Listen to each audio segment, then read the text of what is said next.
네, 언론인 여러분 많이 참석해 주셔서 감사합니다. 오늘 기자 간담회는 윤석열 정부 1기 내각의 인사청문회가 이제 반환점을 돌았습니다. 그래서 그에 대한 중간 보고를 드리기 위한 자리로 마련했습니다. 청문회 과정을 쭉 지켜보셔서 잘 아시는 것처럼 아주 고의적인 자료 제출 거부와 또 아주 불성실한 답변 태도, 또 잡아떼기로 일관하는 국무위원 후보자들의 모습에 우리 국민이 실망을 넘어서 분노를 느끼고 있습니다.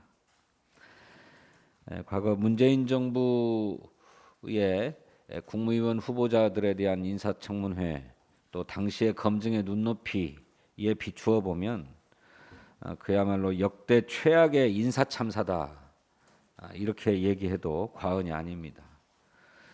어느 한 사람도 흠결이 없는 후보를 찾아볼 수가 없고 그 흠결의 정도도 심할 뿐만 아니라 가짓수도 대단히 많아서 정말 원칙대로 임하자고 하면 말 그대로 살아남을 후보가 없을 정도다, 저희들은 그렇게 생각합니다.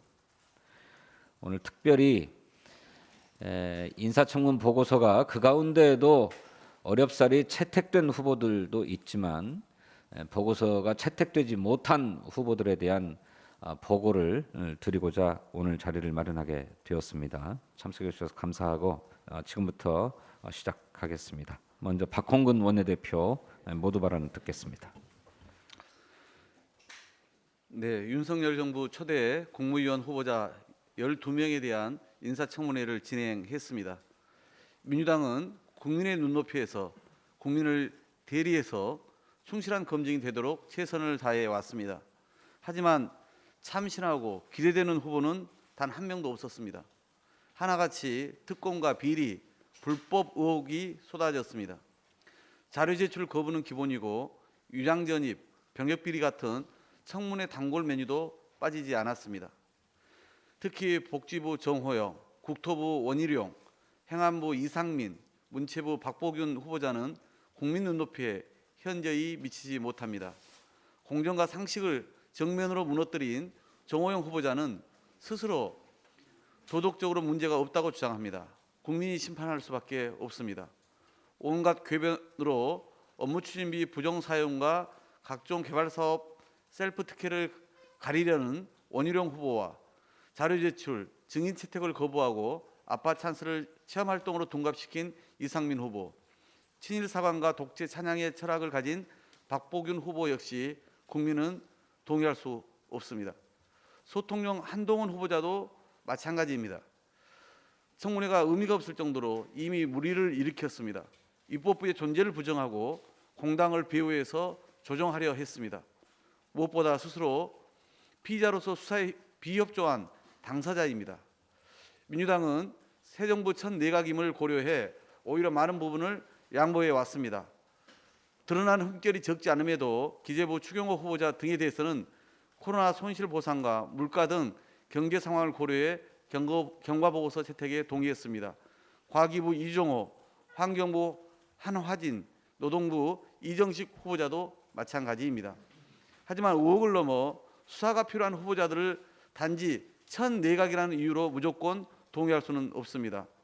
해당 상임위 간사나 의원들께서 좀 더 구체적으로 설명을 드리겠습니다만 저희는 이 5명 후보자는 국민의 검증을 통과하지 못하고 있다고 분명히 말씀드립니다. 초대 내각 인선은 당선인이 국민께 전하는 국정 운영의 메시지입니다. 당선인이 강조해온 공정과 상식을 거스르는 후보들로는 절대 대한민국이 바라설 수 없습니다. 윤석열 당선인은 지금이라도 측근을 통한 입장 밝히기가 아니라 국민 앞에 직접 나서기 바랍니다. 국민이 받은 실망과 충격을 헤아린다면 부실 검증으로 인한 인사 대참사에 대해 진심으로 사과해야 할 것입니다. 이상입니다. 네, 원내대표께서 말씀하셨던 것처럼 국민 눈높이에 현저히 미치지 못하는 부적격 후보자들에 대해서 인사 검증을 주도했던 의원님들을 한 분 한 분 모시고 말씀을 듣도록 하겠습니다. 먼저 박보균 문화체육부 장관 후보자에 대해서 인사청문회에서 맹활약하시면서 검증하신 우리 정청래 의원님 발언 듣겠습니다. 문체부 장관 박보균 후보자는 자진 사퇴가 답입니다.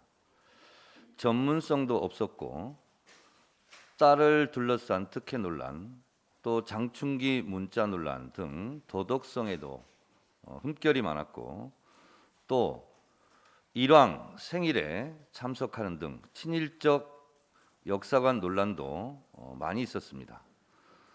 특히 초선 의원들에 대한 고압적 태도, 인사청문 후보자라고 볼 수 없는 그런 오만한 태도가 너무 많아서 오죽하면 제가 제2의 윤석열인가라고 질책할 정도였습니다. 답변하는 태도도 걸핏하면 뒤로 제끼고, 그 답변하는 태도가 마치 아무리 국감장이라도 이래도 됩니까? 하는 윤석열의 태도를 닮았다고 해서 지적받은 바 있습니다. 제가 굳이 설명하지 않아도 기사 제목만 한번 읽어보겠습니다. 언론인이라서 언론인들이 많이 좀 봐준 감도 없지 않으나 수없이 쏟아진 기사들의 제목입니다. 박보균 후보자 삼성 언론재단 해산돼 자료 없다. 위증 논란. 일왕 생일 초청장 없었다. 일본 대사관 1등 서기관 초청장 없인 못 들어가. 한국인 저급 표현 사과하라. 이런 기사가 있고요. MBC 단독으로 일본 아시아 지배해봐서 준법 정신이 박보균의 친일 역사관, 이런 기사도 나와 있고요. 박보균 강제징용 피해 1965년 일본 돈 받은 기업이 우선 지원해야, 이런 친일적 발언도 서슴지 않았습니다. 오죽하면 일본 장관 청문회인가 친일 지적의 박보균 쩔쩔, 이런 제목의 기사도 있고요. 역사관 경악 불통 민주당 맹폭의 진땀 뺀 박보균, 문체부 장관 후보자 청문회 민주당 불성실 자료 제출 친일 역사관 집중 공세, 이런 기사도 있습니다. 이 밖에 YTN 돌발 영상 글쓰기 효과 친일 논란 칼럼 쓴 장관 후보자 윤석열 당선인과 관계는, 친일 논란 후보자 민주 일본 장관 청문회인 줄, 이런 수없이 많은 기사들이 쏟아졌습니다. 이뿐만 아니라 저희가 청문회를 며칠 연기할 수밖에 없었던 것은 유정주 의원 등은 자료 제출했는데 100% 미제출을 했었습니다. 그래서 저희가 여러 가지 관계상 다 낼 수 없으면 몇 가지라도 더 추가해서 내라 해서 저희가 열 몇 가지를 오후 1시 반까지 제출하려 했으나 이거를 제출도 하지 않았습니다. 제출하지 못하는 이유가 여러 가지 의혹이 있기 때문에 그렇습니다. 그래서 저희는 시간 끌고 자료 미제출하고 태도가 불량하고, 그리고 시간만 끌면 어떻게든 장관에 임명되겠지 하는 이런 관례를 이번에 반드시 깨트려야 되겠다, 이런 생각이 듭니다. 박보균 후보자는 언론인 40년 자존심이라도 지키려면 지금 당장 자진 사퇴하시기 바랍니다. 박보균 후보자는 자진 사퇴가 답입니다. 이상입니다. 정호영 보건복지부 장관 후보자에 대해서 청문 과정에서 열심히 검증해 주신 고민정 의원께서 발언하겠습니다. 네, 이번에 정호영 후보자는 청문 과정 중에서 스스로가 도덕적 윤리적으로 문제가 없다라고 얘기를 했고, 또 국민 눈높이에 안 맞는 것과 국민들이 불편한 것은 별개의 문제다라고 이제 발언한 바가 있습니다. 그리고 본인은 자진 사퇴 의사가 없음을 다시 한번 명확히 했었던 청문회였는데요. 그런데 이제 어제 오늘 기사들을 보면 윤석열 당선인 측에서는 어느 정도 의혹이 해소된 것으로 보인다라는 이 관계자 발언들이 나오고 있는데, 그런 걸 보면 윤석열 정부의 공정과 상식은 결국 불공정과 몰상식이었음을 자인한 셈이라고 생각합니다. 여러 가지 그 문제점들이 있었지만 대표적으로 두 가지만 말씀드리면, 2017년엔 떨어졌는데 2018년엔 합격했던 아들. 그러나 두 해 연도, 그러니까 17, 18년도에 같은 서류와 같은 스펙을 가지고 시험을 봤는데도 불구하고 최소 40점 이상의 점수 차이가 났었습니다. 그게 청문회 당시 이제 밝혀졌었고요. 그리고 또 하나는 딸의 구술 점수가 아빠 친구들이 딸만 만점을 준 게 아니라 다른 학생들한테도 동일하게 만점을 준 바가 있었다라고 해명을 해왔었는데, 그래서 정호영 후보자도 청문 당일날 그렇게 알고 그렇게 답변을 했었지요. 하지만 아빠 친구들은 그 해당 시험실에서 정호영의 딸에게만 만점을 줬었지 다른 학생들에게 만점을 줬었던 게 아니라는 사실이 밝혀졌고, 결국 정호영 후보자는 잘못을 인정하고 사과하고 정정까지 했었습니다. 하지만 정정한다고 해서 이게 없었던 일로 돼서는 안 된다고 생각하는데요. 왜냐하면 진실을 기반으로 검증해야 하는 인사청문인데 진실을 숨겼던 게 발각이 됐었던 겁니다. 그리고 아빠 찬스가 적용됐다는 여러 가지 의혹과 정황들을 저희가 청문 과정을 통해서 의혹 제기들을 했는데 거기에 대해서도 전혀 해명도 해소도 되지 않았습니다. 그래서 저희 보건복지위원 전체 민주당 전체 위원들은 청문을 할 가치조차 없다라고 판단을 했었습니다. 그리고 당시 국민의힘도 왜 하필 경북대 의대의 자녀들을 시험 보게 했느냐라는 문제 제기를 한 바가 있습니다. 다그치기도 했었고요. 즉 이해충돌의 문제점이 있다는 점을 국민의힘도 인지하고 문제가 있다라고 말씀을 하셨던 거죠. 아마도 청문회가 마무리가 됐었더라면 국민의힘에서조차도 부적격 의견을 냈었을 겁니다. 그만큼 청문회에서 여야 할 것 없이 모두가 다 부적격하다라는 부분에 대해서 공감대가 형성됐었고, 바깥에 있는 다른 보건복지위원이 아닌 다른 이 국민의힘 관계자들 또한 문제점을 제기하고 있었던 상황이기 때문에 정호영 후보자에 대해서는 더 이상 판단할 가치조차 없다고 생각합니다. 지금 현재 윤석열 당선인 본인만 모르쇠로 일관하고 있는데요. 아직 정부가 시작되지도 않았는데 윤석열 정부의 공정과 상식이 무엇인지를 이 정호영 후보자의 임명을 할 것인지 말 것인지로 판가름할 수 있는 거라고 생각합니다. 네.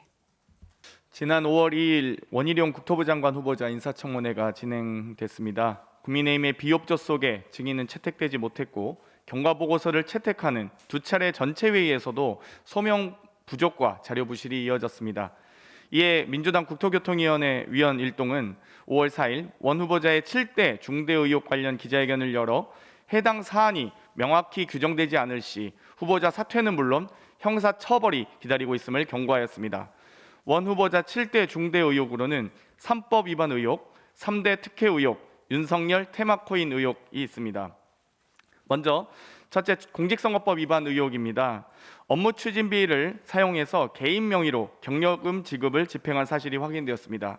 공직선거법 위반 사항으로 청문회 중에도 잘못된 규정을 근거로 거짓 해명을 하고 있습니다. 둘째는 김영란법 위반 의혹이 제기되고 있는 오마카세 식당 국회 관계자 식사건입니다.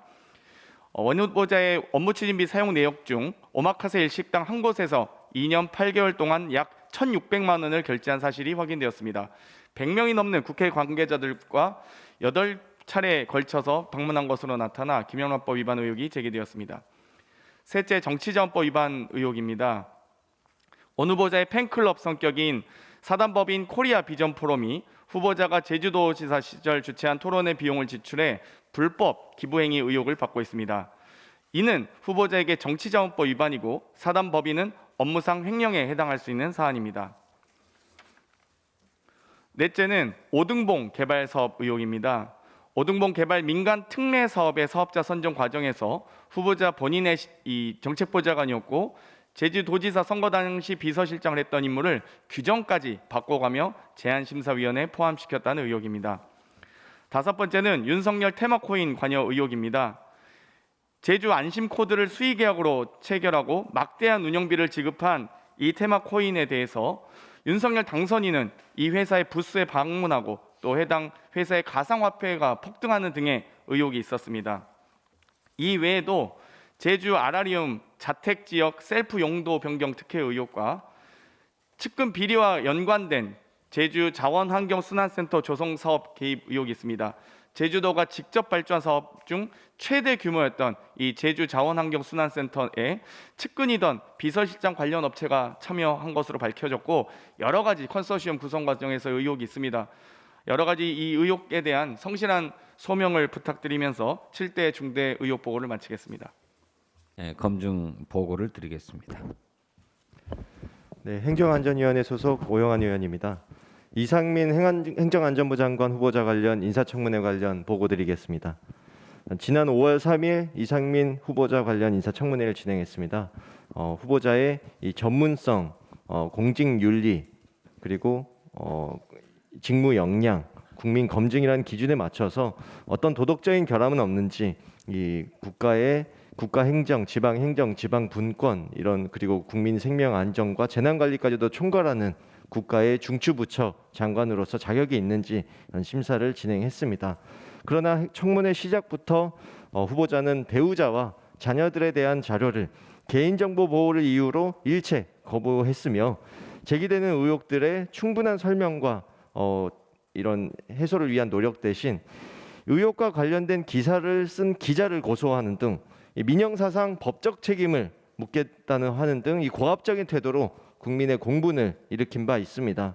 청문회 당일까지도 후보자 본인뿐만 아니라 배우자, 자녀에 대한 모든 여러 의혹들에 대한 재료들이 충분히 제출되지 않았으며 사실관계가 명확히 밝히지 않고 모르쇠로 일관하고 있습니다. 이상민 후보자의 중대 의혹으로는 아빠 찬스, 그리고 권익위 부위원장 근무 당시의 법률 상담, 그리고 친일파 변호 의혹, 배우자의 수상한 재산 증가 의혹 등이 있습니다. 첫 번째로 이 후보자 딸과 아들의 아빠 찬스 건입니다. 미국에서 고등학교를 다니던 장녀가 우연의 일치로 후보가 변호를 맡은 제약회사에서 근무를 했고, 후보자와 대학 동기, 고시 동기, 연수원 동기인 국회의원실에서 입법보조원을 했으면서도 후보자는 몰랐다, 딸이 학문적 호기심으로 답했다고 답하는 등 이 국민 정서상 납득할 수 없는 그런 답변만을 반복했습니다. 후보자가 딸에게 아빠가 다니던 유명 로펌에서 체험활동 제안했냐는 질문에 그렇다고 분명히 답변을 했음에도 아빠 찬스는 없었다는 이런 앞뒤가 맞지 않은 대답들을 내놓았습니다. 또 아들은 이상민 후보자가 사회이사를 맡은 회사 관계자에 취업한 의혹도 제기되는 등 이 뚜렷한 아빠 찬스 의혹들이 이어지고 있음에도 이 불성실한 태도를 보여왔습니다. 두 번째, 권익위 부위원장 근무 당시의 법률 상담 건입니다. 이상민 후보자가 이 부위원장을 맡던 시절 뇌물수수 사건에 대해 7차례의 이메일을 주고받았으며 이 몰래 변론을 한 것이 아니냐는 지적에 후보자는 위조되었다고 답변했는데요. 이 당시 사건은 항소심 재판이 진행 중이던 때로 해당 메일에서 후보자가 이 선거 기일과 관련해서 저도 잘 부탁해 보겠습니다, 이런 문구를 답신한 것으로 드러났습니다. 세 번째로 친일파 변호 의혹 건도 있습니다. 이 친일 반민족 행위자 재산 국가 귀속 소송에서 1심부터 3심까지 이 친일 후손 측 법률 대리인으로 참여했으면서 또 친일 재산 귀속법이 위헌이라는 소송을 했음에도 로펌 관행이라 이름이 올라갔는지도 몰랐다, 이름은 올라갔지만 참여하지는 않았다, 이렇게 우리 사회의 인식과 너무도 거리가 먼 가치관을 드러냈습니다. 또 배우자는 첫째 오빠의 회사에서 근로소득과 종합소득 신고 사실이 드러났으며 둘째 오빠 회사 사이에서의 이 근저당 설정 사실도 밝혀졌습니다.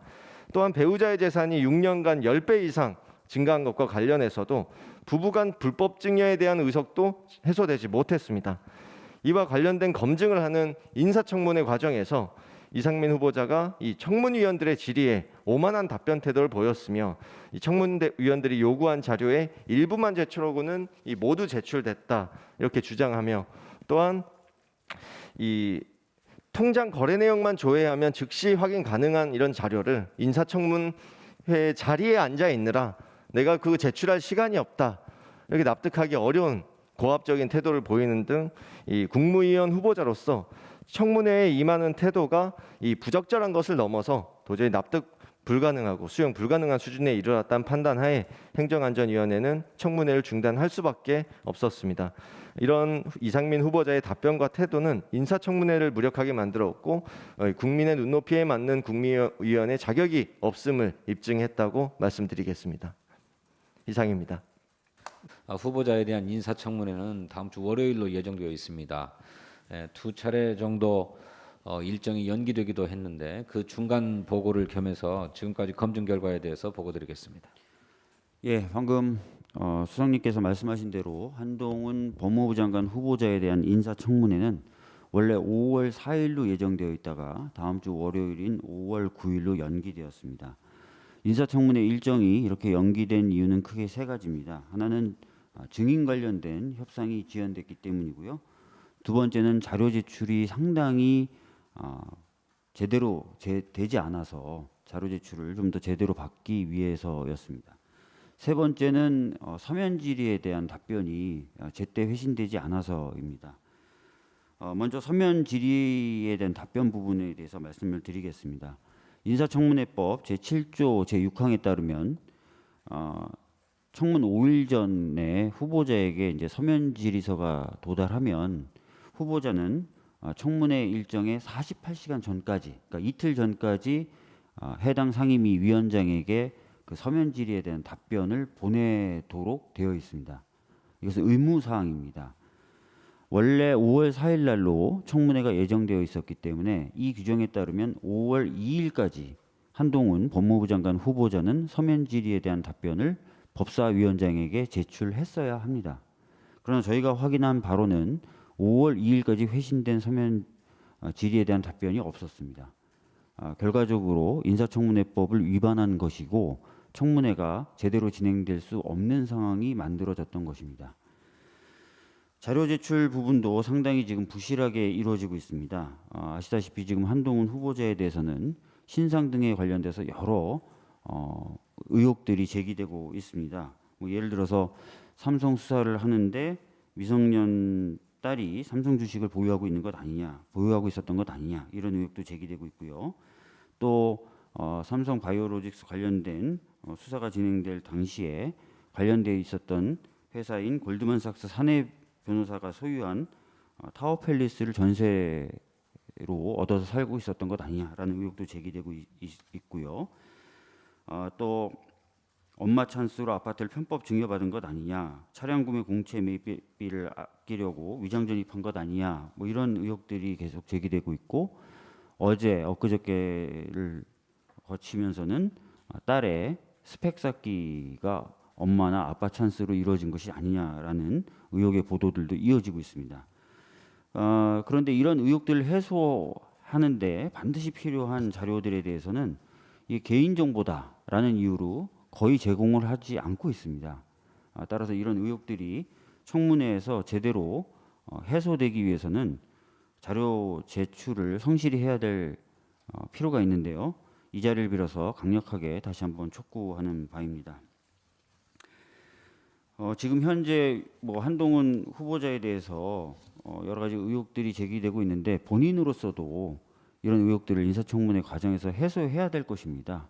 그래서 자료 제공 요청 등을 다시 한번 강력하게 요구드리고요. 그렇지 않으면은 월요일로 연기되었지만 이 인사청문회가 제대로 진행될지에 대해서는 매우 의문스럽다라는 말씀을 드리도록 하겠습니다. 이상입니다. 지금까지 말씀드린 것은 인사청문회를 진행을 했거나 아니면 지명 자체가 잘못되었기 때문에 지명 당시부터 철회를 요구했던 후보자에 대한 우리 당의 입장을 말씀드렸습니다. 근데 앞으로도 인사청문회가 더 진행될 예정입니다. 오늘 정황근 농식품부 장관 후보자에 대한 인사청문회에 이어서 월요일에도 한동훈 또 이창양 후보자에 대한 청문회가 예정되어 있고요. 5월 11일에는 이영 후보자와 김현숙 후보자, 5월 12일에는 권영세 통일부 장관 후보자에 대한 인사청문회가 예정되어 있습니다. 이들 인사청문회를 다 하고 나서 또 종합적으로 우리 당의 검증 결과, 청문 결과에 대한 보고를 드리는 시간을 마련하도록 하겠습니다. 한덕수 총리 후보자 대한 인준 표결 여부를 궁금해하시고 그에 대한 인준 여부가 다른 부적격 후보자에 대한 낙마 여부와 연계되는 것 아니냐, 뭐 이런 관측들을 제기하고 물어보시는 언론인들이 굉장히 많으신데 전혀 그렇지 않습니다. 한덕수 후보자는 인사청문 과정에서 부적격하다라고 하는 의원단의 판단이 있고요. 또 국민들 역시 부적격한 후보다라고 하는 인식이 점점 높아지고 있는 그런 상황입니다. 또 개별 후보자들에 대해서도 무슨 딜할 게 아니고 국민 눈높이에 비추어 봤을 때 도저히 용인할 수 없는 수준의 후보자에 대해서는 분명하게 부적격 판정을 내리고 보고서 채택은 없다라고 하는 방침을 밀고 나갈 것이다라고 하는 점을 다시 한번 강조해서 말씀드립니다. 추가로 하실 말씀이 없으시면 이상으로 간담회를 마치고자 합니다. 언론인 혹시 질문이 있으시면 질문 받겠습니다. 의원님 설명해 주셨는데 어쨌든 조금 한 번 더 전체적으로 일단 한덕수 후보자 관련적으로 언제쯤 당의 입장이 좀 명확해지는지 궁금하고요. 지금 그럼 5명을 꼬집어서 이렇게 딱 말씀을 하셨는데 그 후보자들에 대해서는 청문회 보고서 채택이 전혀 없다라는 방침도 선 것으로 저희가 이해를 하면 되는 건지 궁금합니다.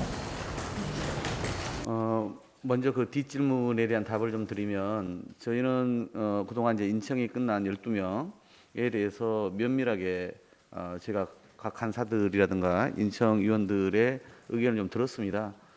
이 오늘 우리가 언급한 이 총 이제 5분이죠. 그분이 왜 문제가 없냐? 아닙니다. 뭐 박진우 후보자를 포함해 가지고 여러 가지 문제가 있죠. 그런데 저희는 이 국민의 어떤 눈높이에서 봤을 때 현저히 문제가 심각하다라고 보는 분들을 우선 이 5분으로 저희는 각 상임위에서 그런 의견을 바탕으로 제가 오늘 말씀을 드리게 된 것이고요. 그 외에 나머지 분들은 아마 어차피 국회는 또 각 해당 상임위에서 뭐 의사결정을 해야 되기 때문에 해당 상임위 위원들께서 판단하시고 가면 될 것이다 싶고요. 이 5분 관련해서는 저희로서는 이건 너무나 명백한 어떤 부적격 인사 아니냐라고 보고 있고 국민들 여론도 거기에 부합하다고 보고 있는 것이죠. 따라서 여기에 상응한 스스로의 어떤 거치건 뭐 이런 것들이 필요하지 않겠냐 이 말씀을 드린 겁니다. 그리고 한덕수 국무총리 후보자와 관련해서는 저도 뭐 거듭 말씀드립니다만은 사람이 물건도 아니고요. 쉽게 뭘 줄게 뭐 내나 이런 식의 흥정이 있을 수 있는 겁니까? 우리는 그것은 상상도 하지 않습니다. 그리고 이 문제 관련해서 권선동 대표께서 조금 전에 기사를 봤더니 박홍근 원내대표는 연기하지 않겠다고 말했지만 민주당 여러 의원들이 자당 의원들과 접촉하는 과정에서 들려온 얘기를 종합하면 사실상 연계다. 막 여러 가지 그냥 이 말씀을 하셨는데 분명히 말씀드립니다만은 저희는 연계할 생각 초도 없습니다. 우선 한덕수 국무총리 후보자 자체가 이미 국민들 과반 가까운 분들이 부적합하다. 12% 이상의 차이가 나지 않습니까? 적합과 부적합의 여론이 제가 지금 봤을 때 그러니까 국민들께서 일단은 이분이 왜 부적합하다고 하겠습니까? 사람이 돈과 명예를 동시에 갖는 그 욕심을 우리 국민들이 꾸짖고 있는 거 아니겠습니까? 고관 대작을 하셨으면 고위직 공무원을 하셨으면 그거로서 명예롭게 하시면 될 일인데 계속 그것과 소위 이윤 창출을 위한 기업을 오가면서 계시다가 다시 지금 또 전체 내각을 통할하는 총리를 하시겠다고 지금 나선 거 아니에요. 그런 점에서 국민들의 수용성이 현재 떨어져 있는 것이죠. 이것을 본인이 인정하고 국민들께 사과를 해야 될 부분 아니겠어요? 저는 그 부분이 가장 크다 보고요. 그래서 후보 자체에 대한 여러 가지 그런 이 의혹들도 사실 이미 청문회 전에 많이 제기됐는데 해소가 되지 않은 상황에 있는 것입니다. 또한 마찬가지로 본인이 국무총리 후보자로서 일기 내각에 대한 인사 이 제청 과정이 있었다고 하지 않았습니까? 그런데 본인이 그렇게 제청한 국무위원 후보자들이 하나같이 문제가 심각해요. 그러면 거기에 대한 부정적 여론이 당연히 지금 한덕수 후보자에게도 같이 몰려 있는 것입니다. 거기에 반영되어 있는 것이죠. 그래서 저희는 그런 것들을 종합해서 이 문제를 가장 잘 아는 인청 특위위원들의 의견, 그다음에 우리 국민들의 여론을 종합해서 임명동의안 절차에 임할 수밖에 없다, 이 말씀을 드리는 것입니다. 물론 임명동의안이 언제 국회에 제출될지는 모르겠습니다. 동의안이 제출되면 당연히 본회의 의결 사항이기 때문에 우리 의원들의 총회를 열어서 의총을 열어서 의원들의 이야기를 책임적으로 듣고 판단할 수밖에 없다는 것이고, 이 판단에 있어서의 기준은 결국 국민들의 여론 그리고 인청 우리 특위위원들의 의견을 우리는 우선시할 수밖에 없지 않겠냐까지 말씀을 드리겠습니다. 우리 원내대표님 말씀에 한마디만 보태면 한덕수 총리를 보면서 저는 그런 생각이 들더라고요. 돈을 쫓을 것인가, 명예를 쫓을 것인가, 권력을 쫓을 것인가, 셋 중에 하나만 해야 됩니다. 근데 이분은 돈을 쫓고 명예를 쫓고 이제 국무총리라는 권력을 쫓고 있는데, 이것은 신의 영역에 대한 도전입니다. 하나만 하시기 바랍니다. 경향신문 김윤나연 기자인데요. 원구성 협상이 원점에서 재검토되는 게 맞는지. 오늘 주제가 아닙니다만 제가 네. 한 말씀 드릴게요. 예, 오늘 이 간담회 주제는 아닙니다만 제가 어제 많은 우리 언론인들과 통화를 좀 했는데요. 이제 공개적으로 제가 말씀을 다시 한번 드리는 것이 이 문제에 대한 우리의 입장을 명료하게 하는 것 같아서 언급을 하겠습니다. 국회법에 국회는 전반기 2년과 후반기 2년으로 나뉘어서 원구성을 하도록 되어 있습니다. 국회의원들이 또는 각 정당이 입만 열면 법대로 원칙대로라고 이야기를 합니다. 지금 국회에서 이 원구성 관련해서 가장 이 강제력 있는 우리가 의무적으로 지켜야 되는 것은 국회법입니다.